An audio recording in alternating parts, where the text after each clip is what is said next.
Black-owned business profiles. This week on the Bob Profiles, Natasha Cameron discusses how she created the Thomas Williams Property Management Company.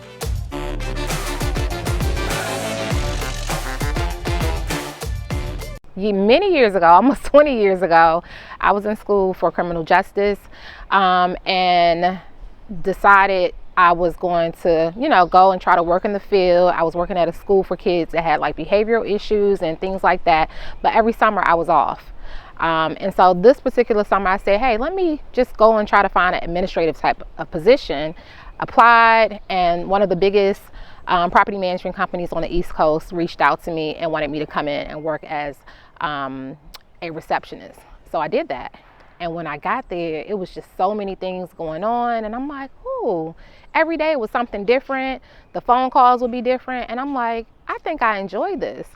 So I met a young lady who was a portfolio manager, and she was in charge of other managers. And I became really close with her. And she kind of took me under her wing and began to mentor me. And the rest is history. I'm like, I'm doing this every day. So I know I can start my own company. So I've been in business since 2012, but I've been doing property management since 2000. Thomas Williams Management is a commercial property management company. We handle HOA, homeowners associations, commercial, and more.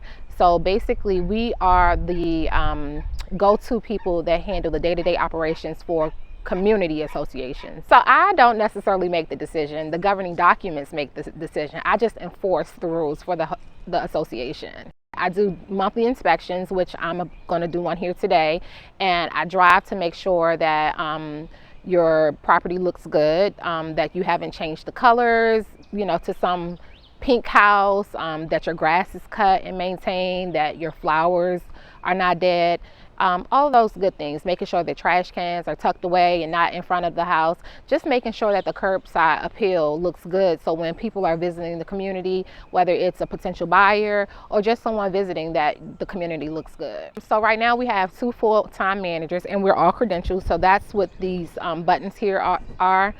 So it's either a CMCA or AMS, which is a certified manager, or a associate manager specialist. So we're all credentialed, meaning that we went through CAI to take the continual education courses to make sure that we are the top tier in this industry. And so we have 2 managers. We have each manager is assigned to like a team of admin assistant. We have someone that handles our financials, someone that handles all the closings.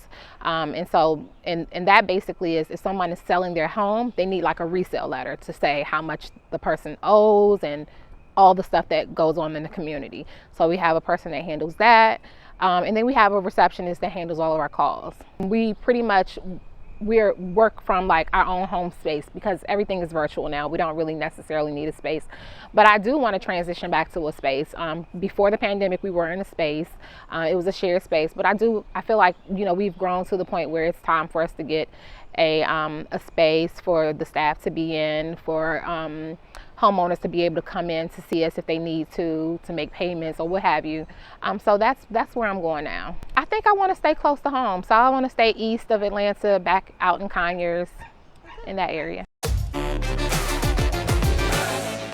Since 2012, the biggest challenge is probably collections. Collections is the biggest challenge in any community.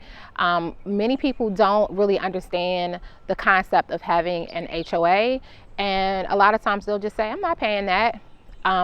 A lot of people go into purchasing a home and not really understand that this is a binding agreement. When you move into an HOA, you have to follow all the governing rules, which includes paying the annual assessments. But getting people to do that sometimes require me to end up in court.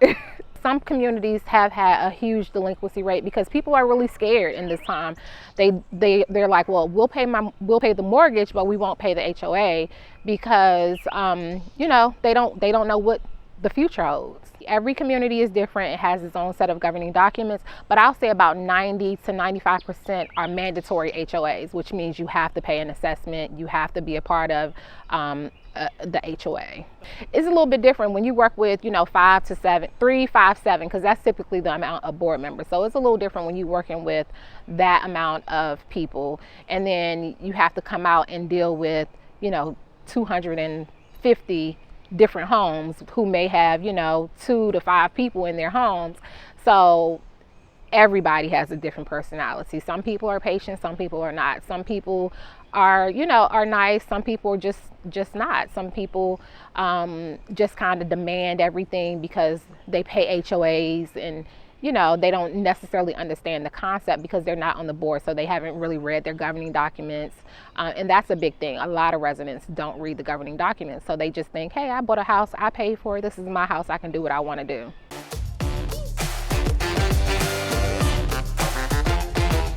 The main thing I would say is stay very focused and be consistent. Customer service comes first with anything that you're doing when it comes to property manager.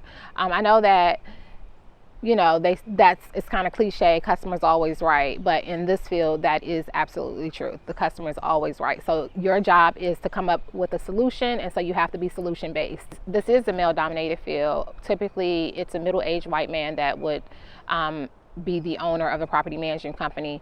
Going into these meetings, sometimes as women we're not taken seriously, but for me it's been really easy to navigate, because as long as you know your stuff, then no one can make you feel less than.